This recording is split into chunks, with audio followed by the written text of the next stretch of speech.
Hoy les traemos la novela española Boda de Venganza. Bienvenidos a nuestro audiolibro. Vital Roccante tiene un plan de venganza que involucra a Ashjekov. ¿Qué sucederá cuando las pasiones se desborden y las consecuencias sean impredecibles? Acompáñenos a descubrir esta historia llena de intriga y emoción. Vitale Roccante era un banquero que descendía de una antigua y aristocrática familia europea. Al abrir el quinto, Vitale Roccante era un banquero que descendía de una antigua y aristocrática familia europea. Al abrir el informe del investigador privado sobre su escritorio. Informe del investigador privado sobre su escritorio. Estudió la fotografía de 4 personas sentadas a una mesa. El multimillonario griego Sergios Demonides había invitado a cenar a Paquitoy, el dueño británico de la cadena de hoteles Royal, a su mujer, Ingrid, y a la hija de ambos, Sara, a la que los medios de comunicación apodaban Campanilla por su estatus de celebridad.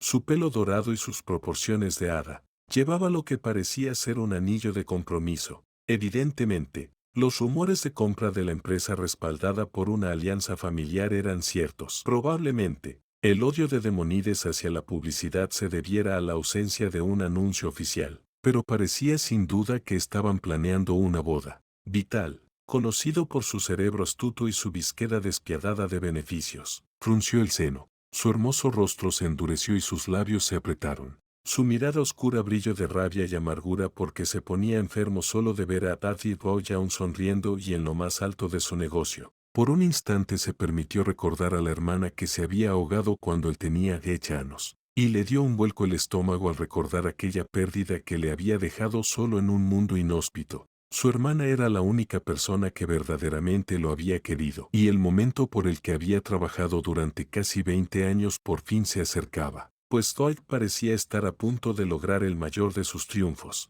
Si Vital esperaba un poco más, su presa podría volverse intocable al convertirse en el suegro de un hombre tan poderoso como Sergios Demonides. Aún así, ¿cómo había conseguido Dwight pescar un pez tan gordo como Demonides? Aparte del hecho de que, en otra época, la cadena hotelera Royal hubiera pertenecido al abuelo de Demonides. ¿Cuál era la relación? Serían los encantos de Campanilla, de cuyo cerebro se decía que era tan ligero como su cuerpo, la única fuente de la inesperada buena suerte de Dredd. ¿Sería verdaderamente la única atracción? Vital nunca había permitido que una mujer se interpusiese entre su inteligencia y él, y habría imaginado que Demonides tendría el mismo sentido común. Sonrió con desprecio. Si se aseguraba de que se rompiese el compromiso, tal vez el hecho empresarial también se fuese al traste, y él se desharía por fin de Tazzy y Ray, que necesitaba desesperadamente un comprador. Vital nunca había soñado que tendría que acercarse tanto a su enemigo para lograr la venganza que su alma tanto necesitaba. Pero seguía convencido de que la crueldad de Tazzy exigía una respuesta de igual magnitud.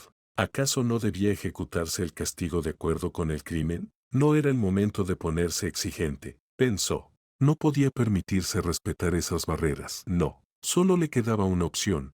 Tendría que jugar sucio para castigar al hombre que había abandonado a su hermana y a su hijo no nacido a su suerte fatídica, siendo un hombre que siempre había disfrutado de un enorme éxito con las mujeres. Vital estudió a su presa, Campanilla, sonrió. En su opinión, se encontraba en la categoría de daño colateral. ¿Y acaso el sufrimiento no reforzaba el carácter? Con aquellos grandes ojos azules. La hija de Clark era innegablemente guapa, pero también parecía tan superficial como un charco. Y no sería más que una virgen vergonzosa. Sin duda lamentaría la pérdida de un hombre tan adinerado como Demonides. Pero Vital se imaginaba que, al igual que su madre, tendría la piel de un rinoceronte y el corazón de una piedra, y se recuperaría rápidamente de la decepción. Y si su experiencia con él le servía de algo, acabaría saliendo beneficiada. No puedo creer que hayas accedido a casarte con Sergios Demonides, confesó B, con sus ojos verdes llenos de preocupación mientras estudiaba a la joven. Aunque B era poco más alta que su hermanastra, y ambas tenían el mismo padre, B tenía una constitución muy distinta. Sara parecía lo suficientemente delicada como para salir volando en una tormenta. Pero B había heredado la melena castaña oscura y la piel morena de su madre española, y tenía unas curvas impresionantes. B era hija del primer matrimonio de Tazzy y Ray, que había acabado en divorcio, pero Sara y ella estaban muy unidas. Manti tenía una tercera hija llamada Tawny, resultado de una aventura extramarital. Ni Sara ni Bee conocían muy bien a su hermanastra pequeña, pues la madre de Tawny había acabado muy resentida por el modo en que su padre la había tratado. ¿Por qué no iba a hacerlo?, preguntó Sara encogiéndose de hombros e intentando mantener la compostura. Le tenía mucho cariño a Bee y no quería que se preocupara por ella, así que optó por una respuesta despreocupada. Estoy cansada de estar soltera y me gustan los niños. Sé cómo puedes estar cansada de estar soltera. Solo tienes 22 años. Y tampoco es como si estuvieras enamorada de Demonides, protestó Bee observando a su hermanastra con incredulidad. Bueno, no puedes estar enamorada de él, y apenas lo conoces. Por el amor de Dios, exclamó Bee, aprovechando las dudas de Sara. Aunque había visto a Sergius Demonides solo una vez, pero su capacidad de observación y la posterior búsqueda en internet sobre el magnate griego habían hecho que se diese cuenta de que era demasiado duro para su hermana. Demonides tenía mala reputación con las mujeres, y era igualmente famoso por su naturaleza fría y calculadora. Sara levantó la barbilla. Depende de lo que quieras de un matrimonio, y lo único que Sergius quiere es a alguien que cría a los niños que han quedado a su cuidado. Bee frunció el ceño al oír esa explicación. ¿Los 3 hijos de su primo? Sara asintió. Varios meses atrás, el primo de Sergius y su esposa habían perdido la vida en un accidente de tráfico y Sergius se había convertido en el tutor legal de sus hijos. Su futuro marido era un magnate poderoso, sardónico e intimidante que viajaba mucho y trabajaba más. Para ser sincera, y había pocas personas en su vida con las que se atrevía a ser sincera. Se había sentido mucho menos intimidada por Sergius cuando éste le había confesado que la única razón por la que deseaba una esposa era conseguir una madre para los 3 huérfanos que tenía en casa. Era un papel que Sara sentía que podía desempeñar. Los niños, que tenían edades comprendidas entre los 6 meses y los 3 años, estaban actualmente al cuidado de los empleados. Al parecer, no se habían asentado bien en su casa. Tal vez Sergius fuese un hombre muy rico y poderoso, pero su preocupación por los niños la había impresionado. Dado que el propio Sergius era el producto de un pasado disfuncional, quería lo mejor para los 3 niños, pero no sabía cómo lograrlo y estaba convencido de que una mujer triunfaría donde él había fracasado. Por su parte, Sara estaba desesperada por hacer algo para que sus padres estuvieran orgullosos de ella. La trágica muerte de su hermano mellizo a los 20 años había dejado un profundo vacío en su familia. Sara adoraba a su hermano. Nunca le había importado que Bob fuese el favorito de sus padres. De hecho, a veces se había sentido agradecida de que los éxitos académicos de Vides desviado la atención paterna de sus propios fracasos. Sara había dejado los estudios en mitad de los exámenes finales porque le costaba hacerles frente, mientras que ella había estado estudiando para ser empresariales en la universidad y planeaba ayudar a su padre en el negocio hotelero cuando se estrelló con su deportivo y murió en el acto. Por desgracia para ellos, el carisma y el éxito de su hermano era todo lo que sus padres habían deseado y necesitado en un hijo, y desde su muerte la pena había hecho que el peligroso temperamento de su padre se descontrolara con mayor frecuencia. Si en cierta manera Sara era capaz de compensar a sus padres por la pérdida de él, entonces lo haría. Al fin y al cabo, ella se había pasado la vida luchando por la aprobación de sus padres sin ganársela jamás. Al morir, ella se preguntó por qué el destino lo elegiría a él en vez de a ella como sacrificio. A veces, él la había alentado para que sacara más partido a su vida, insistiendo en que no debía permitir que las opiniones desfavorables de su padre le influyeran tanto. El día del entierro de Lee, Sara se había prometido a sí misma que, en honor a la memoria de su hermano, en el futuro aprovecharía cada oportunidad e intentaría lograr que sus padres fueran felices de nuevo. Y era una pena que toda la educación de Sara hubiera ido orientada hacia ser la esposa perfecta para un hombre rico, y que la única manera que tuviera de complacer a sus padres fuera casándose con él. Los niños que estaban en la casa londonense de Sergius le habían llegado al corazón. Ella había sido una niña infeliz, así que sabía cómo se sentían. Al ver aquellos rostros tristes había sabido que por fin podría cambiarle la vida a alguien. Tal vez Sergius no la necesitara personalmente, pero esos niños sí, y estaba convencida de que podría triunfar en su papel de madre. Era algo que podía hacer, algo que se le daría bien y que, y sobre todo, Cuando había accedido a casarse con Sergius, su padre la había mirado con orgullo por primera vez en su vida. Nunca olvidaría ese momento, ni la aceptación y la felicidad que había experimentado. Su padre le había sonreído y le había dado una palmadita en el hombro en un gesto de afecto. Bien hecho, le había dicho. Y ella no cambiaría ese momento ni por 1.000.000 de libras. Sara también estaba convencida de que aquel matrimonio con Sergius le proporcionaría libertad, cosa que nunca había tenido. Sería libre principalmente de su padre, cuyo temperamento había aprendido a temperar, pero también libre de las expectativas opresivas de su madre, libre de los interminables días de compras relacionándose con la gente adecuada, libre de hombres egoístas que solo querían acostarse con ella. Era una libertad que, con suerte, le permitiría por fin ser ella misma por primera vez en su vida. ¿Y qué ocurrirá cuando conozcas a alguien a quien sí puedas amar?, preguntó B. Eso no va a ocurrir, declaró Sara con determinación. Ya le habían roto el corazón cuando tenía 18 años y, tras haber experimentado aquella desilusión, no había vuelto a sentirse atraída hacia ningún hombre.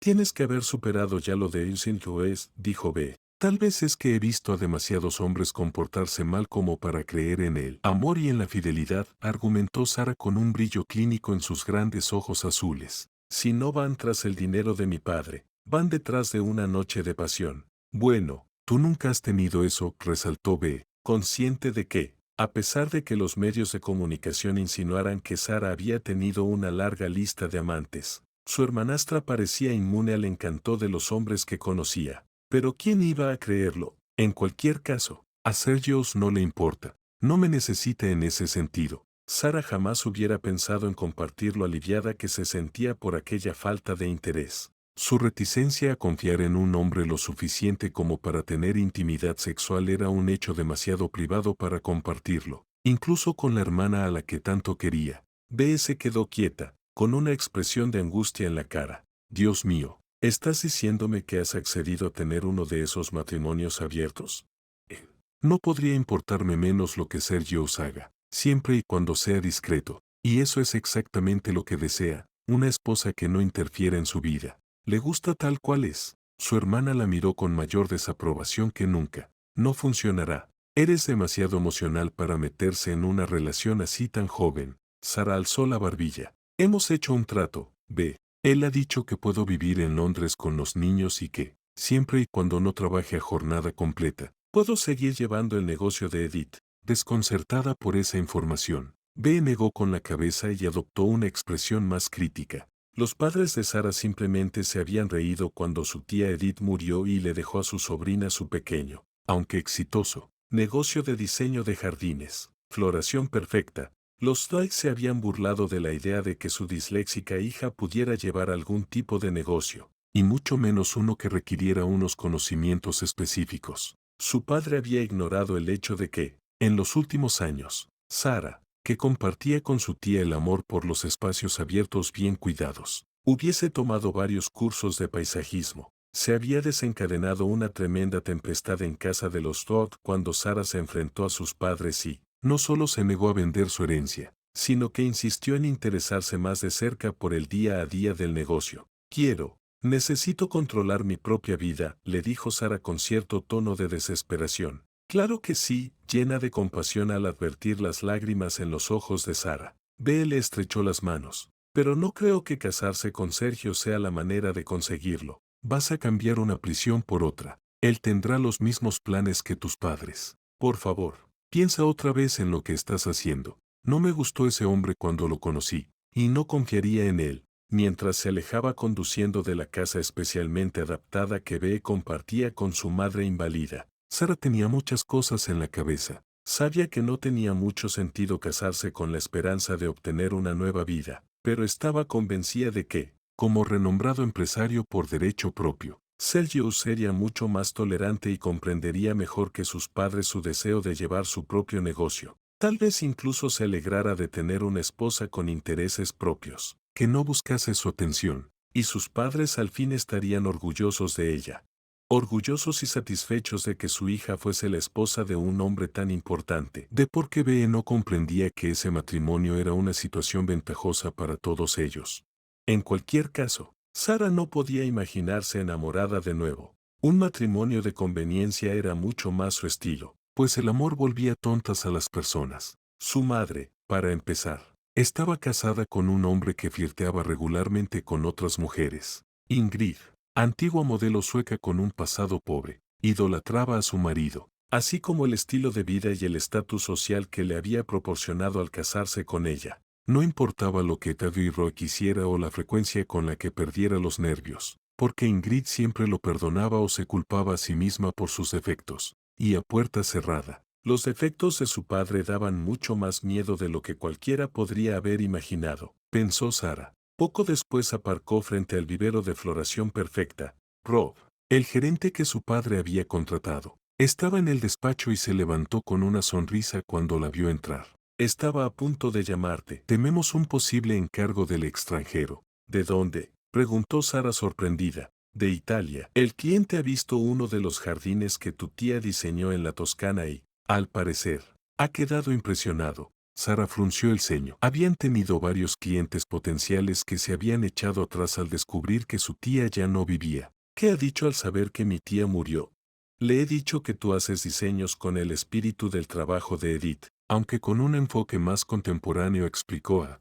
Aún así seguía interesado en invitarte allí, con todos los gastos pagados, para hacer el diseño. Según creo es un promotor inmobiliario. Ha reformado una casa y quiere un jardín acorde. Creo que es un negocio que podría darte mucho dinero, y quizás sea la oportunidad que estabas esperando. Ed le pasó un cuaderno para que viera los detalles que había apuntado. Sara vaciló antes de estirar el brazo y aceptar el cuaderno. Por guardar las apariencias echó un vistazo a la hoja, pero fue incapaz de leerla. Siendo disléxica, leer siempre le suponía un desafío, pero interpretar la escritura manual siempre le resultaba más difícil que leer la letra de imprenta. Santo cielo, qué oportunidad, comentó. Perdona, se me había olvidado, dijo Liv, que enseguida se dio cuenta de lo que pasaba, pues Sara había tenido que contarle lo de su dislexia para trabajar con él. Él se encargaba de lo que ella no podía. Le quitó el cuaderno y le relató los detalles. Mientras hablaba, Sara permanecía rígida e incómoda, porque le horrorizaban los momentos en los que no podía disimular su minusvalía y sus compañeros tenían que hacer esfuerzos por ella. Recordó los días en los que su padre la etiquetaba con la palabra estúpida mientras se quejaba de sus pésimos resultados escolares. En su cabeza, la gente normal podía leer, escribir y deletrear sin problemas, y odiaba ser diferente, pero sobre todo odiaba tener que admitir sus problemas ante los demás. Pero el bochorno de Sara se disipó y fue sustituido por el entusiasmo ante la posibilidad de poder desarrollar un proyecto creativo. Aparte de los proyectos en los que había trabajado con Edith, su experiencia hasta la fecha abarcaba solo pequeños jardines creados con un presupuesto restringido. Un proyecto grande era justo lo que le faltaba a su currículum y, si lo desarrollaba bien, sería el impulso que el negocio necesitaba para dejar de depender de la reputación de su difunta tía. Además, si hacía el viaje, tanto Sergius como su familia se darían cuenta de lo en serio que se tomaba su trabajo.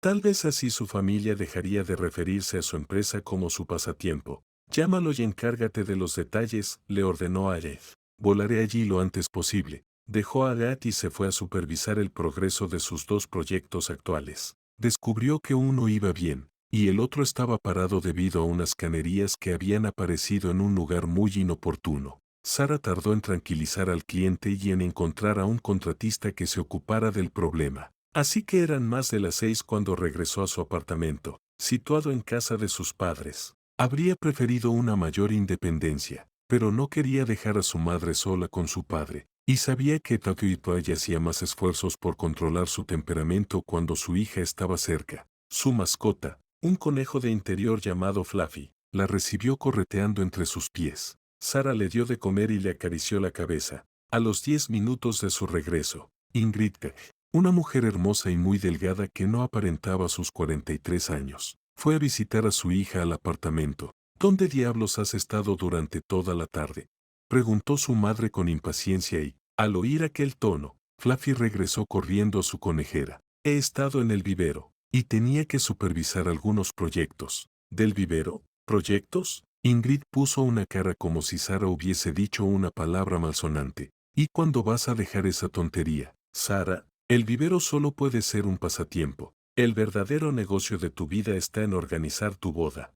Hay que hacer pruebas de vestido, hablar con los del catering y con los de las flores. Y eso solo es el principio. Creí que teníamos un organizador de bodas que se ocuparía de eso, respondió Sara. Yo estoy disponible para cualquier cita. Sara, dijo Ingrid con exasperación en la voz. No seas más estúpida de lo necesario. Una novia debería tener un papel más activo en su propia boda. No seas más estúpida de lo necesario era un comentario que seguía haciéndole daño, como un cuchillo que se deslizaba por su piel, pues Sara aún recordaba sus años de escuela como una pesadilla. Su fracaso en aquella época seguía resultándole vergonzoso. Es más tu boda que la mía, dijo finalmente, pues no podía importarle menos todo aquello. Ingrid se llevó la mano a la cadera y se quedó mirando a su hija con rabia. ¿De qué significa eso?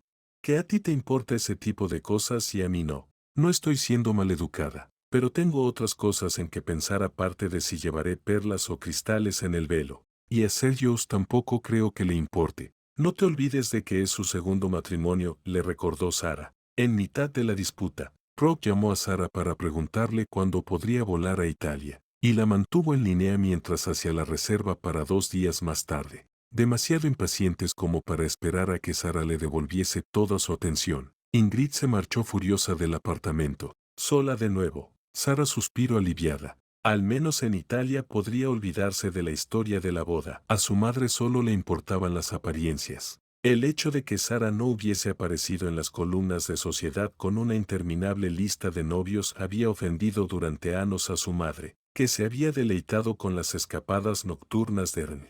Pero Ingrid estaba decidida a que la boda de su hija fuese el acontecimiento más sonado de la temporada. A veces a Sara le maravillaba que tuviera tan poco en común con sus padres. Aún así, la hermana soltera de su padre y ella se habían llevado estupendamente. Edith y ella habían disfrutado de la tranquilidad de un jardín hermoso. Edith compartido un estilo práctico y sin adornos en el resto de facetas de su vida. La muerte de su tía, que había tenido lugar pocos meses después del accidente de su hermano, había dejado a Sara devastada. Edith siempre había tenido tan buena salud que aquel repentino ataque al corazón había sido una sorpresa terrible. Sara se vistió con esmero para viajar a Italia. Eligió una falda y una chaqueta de algodón de color caqui, a juego con una camiseta de color caramelo y unos zapatos de tacón bajo. Se recogió el pelo con una pinza y apenas se aplicó maquillaje, temerosa de que su juventud y su aspecto actuaran en su contra con el cliente. Al fin y al cabo, nadie sabía mejor que una chica a la que a los 14 años habían calificado de rubia tonta que las primeras impresiones contaban mucho. Pero,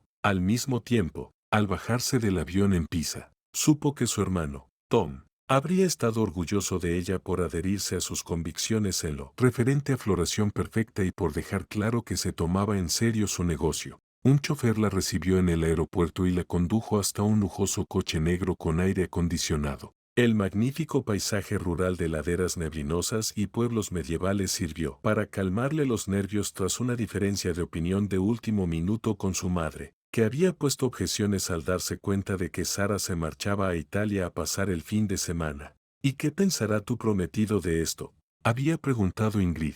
No tengo ni idea. No he tenido nada de él en las 2 últimas semanas, pero le he dejado un mensaje en el contestador para decirle que estaría fuera. Había respondido Sara ambivalente, pues Sergius no tenía por costumbre mantener el contacto regularmente con ella, y ella entendía que él viese su matrimonio, que tendría lugar en 3 meses, como una unión más práctica que personal. Es un hombre muy ocupado, había dicho Ingrid en nombre de su futuro yerno. Sí. Y no siente la necesidad de tenerme controlada, había señalado Sara. Y tú tampoco deberías. Hace mucho que dejé de ser una adolescente. No es que seas la más brillante del mundo, y ya sabes lo peligrosamente impulsiva que puedes llegar a ser. Al recordar aquel comentario mientras atravesaba las colinas toscanas, Sara se sintió triste. Solo una vez en su vida había sido peligrosamente impulsiva, y había pagado el precio de aquel error de cálculo. Incluso 4 años después, aún se estremecía al recordar la humillación que Ariel Goulart le había hecho pasar.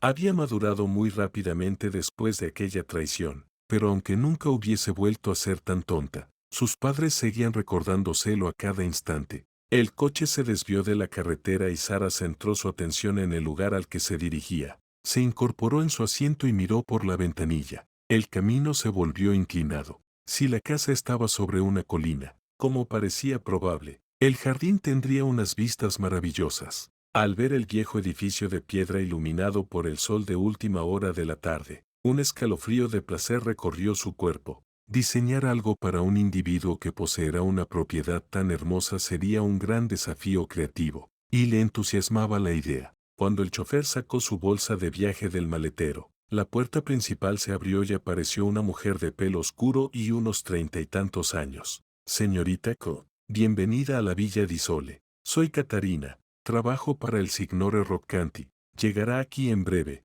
¿Qué tal su vuelo?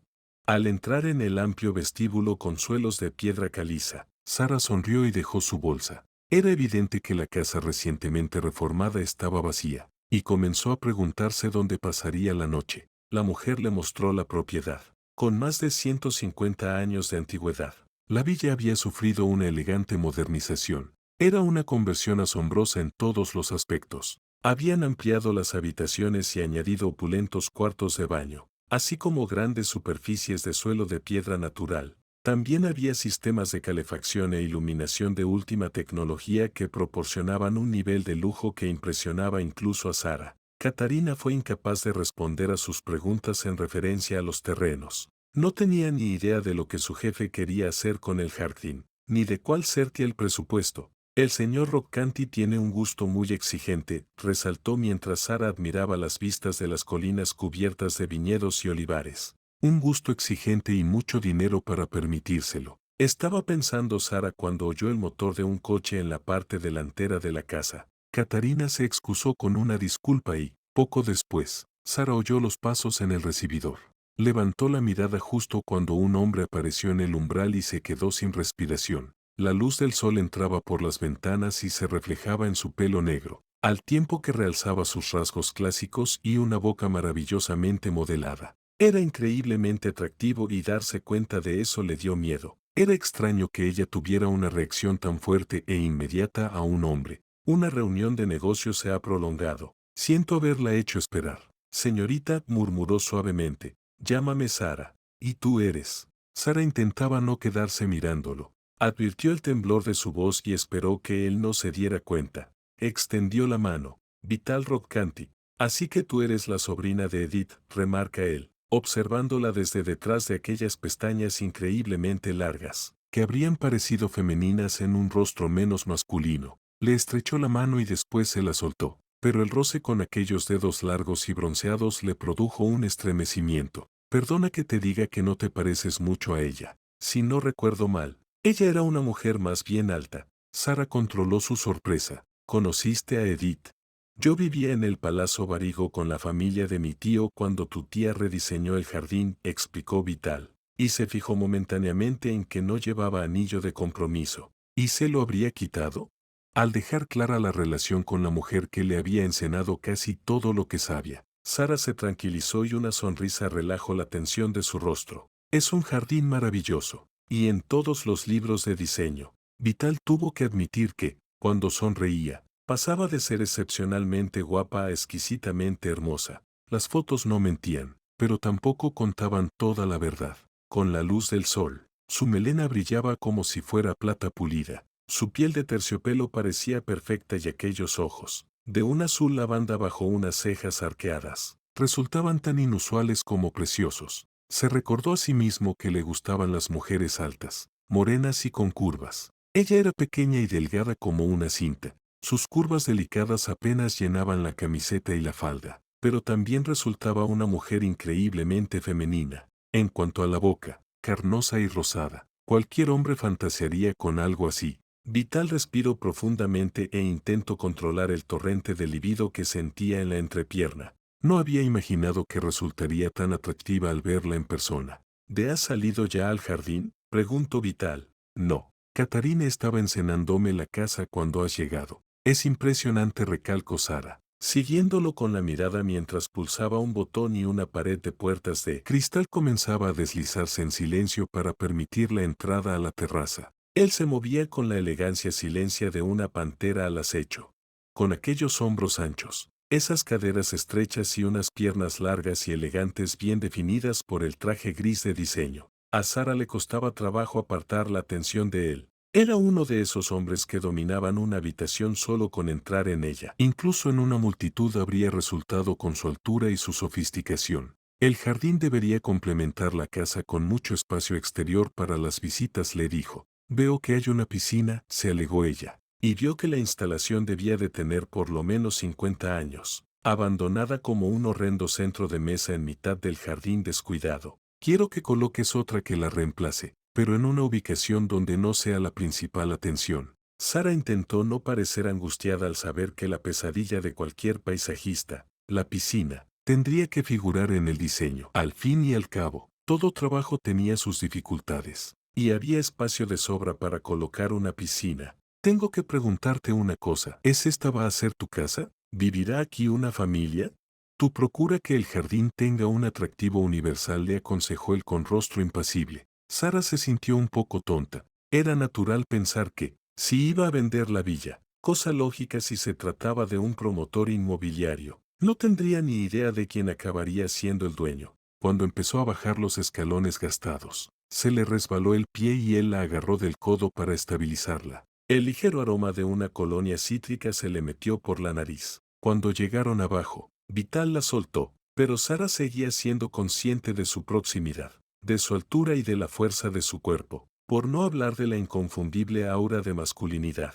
Necesitaba las medidas del jardín, todo tipo de detalles, pero Vital Roccante no parecía el tipo de cliente paciente, que estaba encantado de echarse a un lado y esperar mientras ella tomaba notas. Sara tendría que controlar sus ganas de empezar a trabajar hasta su próxima visita. El jardín ascendía hasta la linda del bosque y se mezclaba con las sombras oscuras que proyectaban los árboles. Pero la vista abierta hacia el sur era poco menos que imponente. Vital vio su cara iluminarse al apreciar la vista de las colinas con el sol, que empezaba a descender y que bañaba los árboles con su luz dorada. Su expresión habitualmente caucerosa se volvió alegre. No se parecía en nada a lo que había esperado. Ni flirteaba, ni se reía como una tonta. Y si aquel traje tan sencillo que llevaba era algo habitual en ella, tampoco sería caro de mantener.